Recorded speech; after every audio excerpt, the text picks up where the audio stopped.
This is the Poco F5, and in its package we have the 67-watt charger, the cable for charging and data transfer, and a transparent silicone case.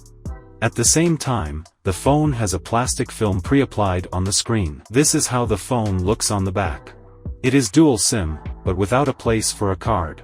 This is how this phone looks on its sides. I like the fingerprint sensor, it is very fast and accurate. The screen is a qualitative one.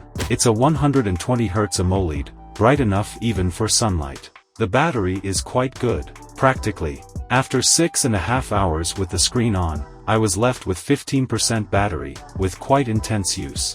That was the use of Thursday and Friday. On Saturday, I took it out from 100% after charging, and with a similar use, but this time outside in the sun, I had 5 hours of the screen on and I had 17% battery left. I had the SIM card in it the whole time. On the camera side, it's not bad, but it can clearly be better at this budget, that is about $400. In principle, I would only use the main camera and the selfie camera when needed.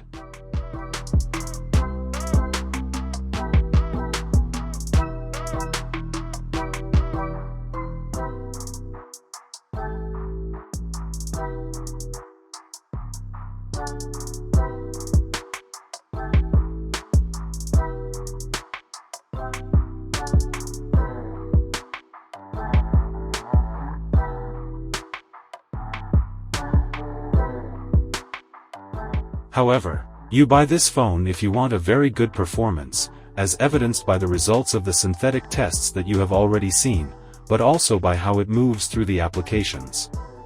In games, more precisely in PUBG Mobile, it is at the level of a gaming phone's. It works very well. The vibration module is a qualitative one for this budget.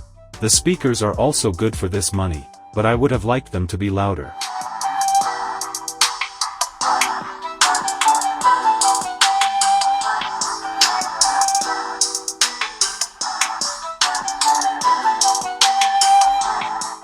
In conclusion, the phone performs very well, but I think its price will drop around $300, and for this money it is an excellent choice. Don't forget to like and subscribe if you liked this video. What do you think about this phone?